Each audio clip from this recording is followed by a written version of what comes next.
Hello दोस्तों, कैसे हो आप सब। तो आज हम पढ़ने वाले हैं नेटवर्क टोपोलॉजी के बारे में। तो जल्दी जल्दी आज पढ़ेंगे, है ना। तो देखिए नेटवर्क टोपोलॉजी। तो नेटवर्क में कंप्यूटर नोड टर्मिनल को जोड़ने के तरीके को नेटवर्क टोपोलॉजी कहते हैं। यहाँ समझिए कि नेटवर्क में कंप्यूटर या नोड या टर्मिनल को जोड़ने के तरीके को नेटवर्क टोपोलॉजी कहते हैं। यह नेटवर्क की भौतिक संरचना होती है। यह हमें बताता है कि किस विधि से कंप्यूटर को आपस में जोड़ना है। ठीक है, आगे देखिए। नेटवर्क टोपोलॉजी के प्रकार 5 प्रकार का होता है। बस topology, ring topology, star topology, mesh topology, tree topology. ठीक है, अब एक एक करके हम लोग विस्तार से देखेंगे। पहला है बस टोपोलॉजी। बस टोपोलॉजी के बारे में देखिए, यह उनका चित्र रहा है। तो इसमें क्या बोल रहा है, इसमें नोड एक मुख्य ट्रांसमिशन लाइन से जुड़े होते हैं। ये मुख्य ट्रांसमिशन लाइन है और ये सभी नोड हैं जो इनसे जुड़ा होता है। ठीक, किसी एक नोड के खराब होने पर बाकियों के बीच कम्युनिकेशन में कोई प्रभाव नहीं पड़ता है। अगर ये नोड हो गया, ये नोड हो गया, इन सब में किसी एक में खराब हो जाने से इसमें बाकियों में कोई प्रभाव नहीं पड़ेगा। मुख्य ट्रांसमिशन लाइन के खराब होने पर पूरा नेटवर्क ठप हो जाता है। अब देखते हैं, ये मुख्य लाइन है, ये मुख्य लाइन है। अगर इसमें कोई खराबी हो जा रहा है तो बाकी के जो नोड है उन सब में काम नहीं होगा। इसका उपयोग उस स्थान पर किया जाता है जहां अत्यंत उच्च गति के कम्युनिकेशन चैनल का प्रयोग सीमित क्षेत्र में किया जाता है। ठीक है, लोकल एरिया नेटवर्क में इसी टोपोलॉजी का उपयोग किया जाता है। अब आगे देखते हैं रिंग टोपोलॉजी के बारे में। रिंग टोपोलॉजी, चित्र देख लीजिए, ये है रिंग टोपोलॉजी। अब इसके बारे में देखते हैं विस्तार से। इसमें डाटा कम्युनिकेशन की दिशा एक ही होती है। इसमें डाटा कम्युनिकेशन की जो दिशा होती है वो एक ही होती है। सभी नोड आपस में एक रिंग के आकार में जुड़े होते हैं। इसे सर्कुलर नेटवर्क भी कहते हैं। एक नोड कार्य करना बंद कर देता है तब भी यह फेल नहीं होता है, बल्कि दूसरी दिशा की केबल के द्वारा कार्य करता है। आगे है, इसमें केंद्र कंप्यूटर की आवश्यकता नहीं होती है। आगे, रिंग टोपोलॉजी में डेटा की शुद्धता के लिए प्रत्येक नोड पर रिपीटर लगाया जाता है। आगे देखिए, यह टोकन पासिंग तकनीक पर कार्य करता है। डाटा का ट्रांसमिशन तभी संभव होता है जब संचार लाइन फ्री हो। उदाहरण के लिए प्री टू प्री नेटवर्क। समझ में आया होगा, बिल्कुल। देखिए यहाँ पे 2-3 ठी बात बोला है।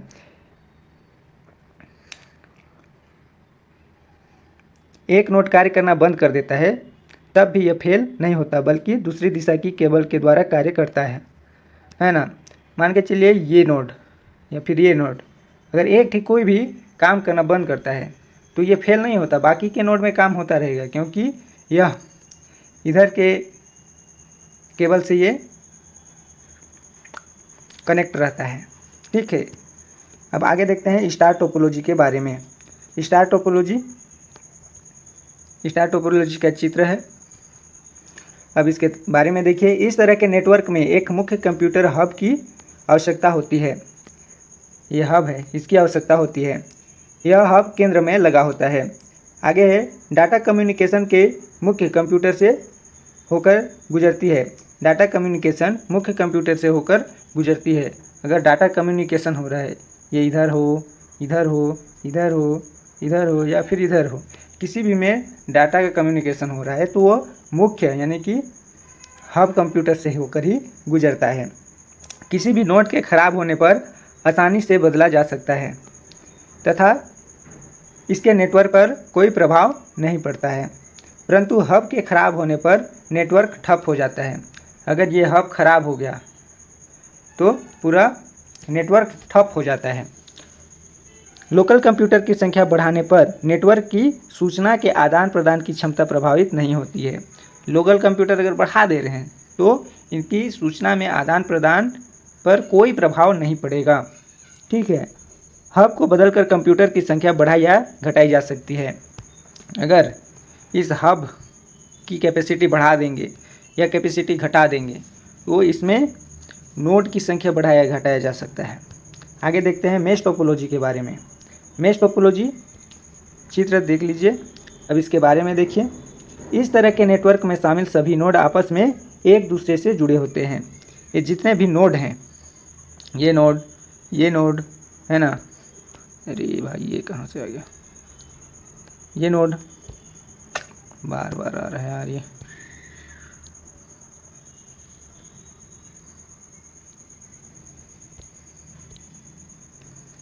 ये नोड है ना, ये आपस में एक दूसरे से क्या होते हैं, जुड़े होते हैं। डाटा फ्लो किसी भी दिशा से हो सकता है, यानी कि डाटा का फ्लो इधर से भी हो सकता है, या इधर से भी हो सकता है, इधर से भी हो सकता है, इधर से भी हो सकता है, इस तरह किसी भी दिशा से हो सकता है। किसी एक नोड के खराब होने पर अन्य के बीच कम्युनिकेशन पर कोई प्रभाव नहीं पड़ता है, क्योंकि कम्युनिकेशन की कई दिशाएं होती है। अगर किसी एक नोड पे ख़राब हो जाएगा, ये चाहिए, अगर एक नोड कोई भी ख़राब हो जाएगा तो इसमें कम्युनिकेशन पर कोई प्रभाव नहीं पड़ेगा, यानी कि ये किसी भी दिशा से कनेक्ट रहते हैं, जो कि अपना कार्य जारी रखते हैं। आगे इसमें नोड आपस में जोड़ना जटिल प्रक्रिया है, जिस कारण से इसका कम उपयोग किया जाता है। यही बोल रहा है, क्या बोल रहे हैं, इसमें नोड को आपस में जोड़ना जटिल प्रक्रिया है, जिस कारण से इसका कम उपयोग किया जाता है। आगे है, यह सबसे अच्छा नेटवर्क टोपोलॉजी है। ठीक है, यह टोपोलॉजी अधिक दूरी के नेटवर्क के लिए सर्वाधिक उपयुक्त होती है। ज़्यादा दूरी के नेटवर्क की ज़रूरत है तो इसी मेश टोपोलॉजी का उपयोग किया जाता है। वायरलेस तकनीक के द्वारा मेश टोपोलॉजी का निर्माण अपेक्षाकृत सरल है। वायरलेस टोपोलॉजी है उसकी अपेक्षा में मेश टोपोलॉजी ज़्यादा सरल है, यही बोल रहे हैं। आगे देखते हैं ट्री टोपोलॉजी के बारे में। ट्री टोपोलॉजी ये चित्र रहा है ना, अब इसके बारे में देख लेते हैं क्या बोल रहा है। तो इसमें सभी नोड में और नोड्स अधीनस्थ जुड़े होते हैं। क्या बोल रहा है कि इसमें सभी नोड्स में और नोड अधीनस्थ जुड़े होते हैं। अधीनस्थ जुड़े होने का मतलब क्या है, देखिए ये मुख्य नोड है और इसके नीचे ये जुड़ा है ना, इसके नीचे ये जुड़ा है, ये जुड़ा है, इस तरह अधीनस्थ जुड़े होते हैं। अधीनस्थ क्या होते हैं, जुड़े होते हैं। किसी भी नोड के खराब होने पर अधीनस्थ नोड में कम्युनिकेशन ठप हो जाता है। अगर ये वाले नोड खराब हो गया तो इसके नीचे ये नोड, ये हो गया, इन सब में क्या होगा, कार्य करना बंद हो जाएगा, ठप हो जाएगा। इस नेटवर्क में नोड को जोड़ने की प्रक्रिया जटिल होती है, इसलिए इसका उपयोग कम किया जाता है। नेटवर्क में नोड को जोड़ने की प्रक्रिया जटिल होती है, इसमें होता है जो नोड है इसको जोड़ने की प्रक्रिया क्या होती है, जटिल होती है, जिसके कारण से इसका कम उपयोग होता है। इस टोपोलॉजी में रूट नोड सर्वर की तरह कार्य करता है। यह टोपोलॉजी पदानुक्रम डेटा के संचार के लिए सर्वाधिक उपयुक्त है। पदानुक्रम डेटा के संचार के लिए सर्वाधिक उपयुक्त है। तो ये हो गया network topology complete. Thank you very much.